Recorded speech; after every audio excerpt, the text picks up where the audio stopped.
హాస్యం శివ హృదయ పులయలు కన్న హరిలావణ్యం కనులారా కనగలిగిన అద్వైతం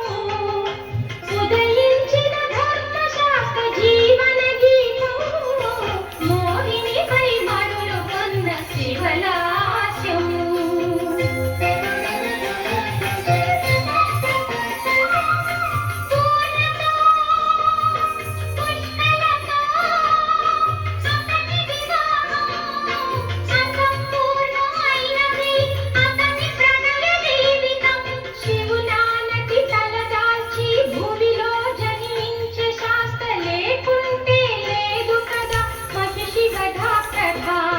మోహినిపై మరులు కొన్న శివలాస్యం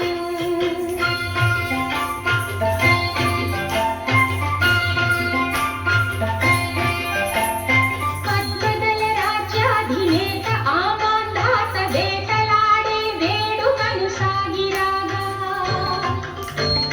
ఘోరాట విదేశ క్రూర మృగ మధ్యస్థ గిరి కందరాల ఒక పసికేక వినిపించే శిశురోదనము విన్న శైవ గీతాలకుడు పతి మహావిష్ణువై శిశువైన శివుడిలా బాలార్క తేజాన గల బాలకుని చూచి ఆశ్చర్యచకితుడై అనురాగ చలితుడై బిడ్డ పాపలు లేక గొడ్డుపోయిన జన్మ అది మహాఫలముగా అరుదైన వరముగా భావించి బాలకుని ఎత్తుకొని ముద్దాడి తనయుడని ఉప్పొంగి తనయానికివ్వగా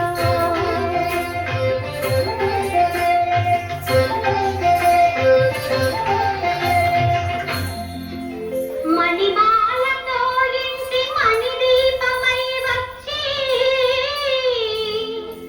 మణికంఠుడను పేర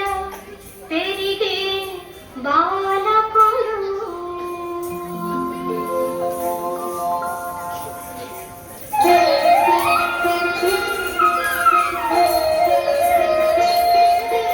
గురుకుల విద్యాభ్యాసంలో శరసంధాన ప్రయోగంలో సకల శాస్త్రముల సర్వశాస్త్రముల పండితుడయ్యను పసివాడు గురు దక్షిణగా గురుపుత్రునికే వెలుగునిచ్చే మణికంఠుడు ఇదే సమయమని మహిషి మర్దనకు ఇదే తరుణమని మండలరానికి శిరోధారములు కల్పించెను దేవేంద్రుడు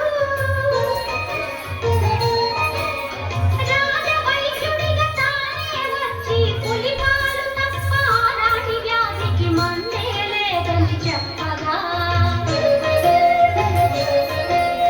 తల్లి బాధకు తల్లడిల్లిన ఆ మణికంఠుడు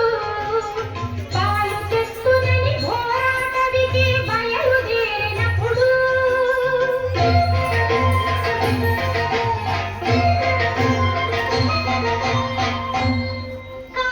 కారణజన్ముడు మణికంఠుడికి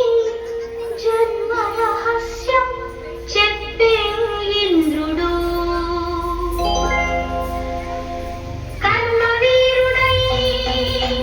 ఖడ్గహస్తుడై బాలరూపుడై బాలవీరుడు మనిషిని వధించగా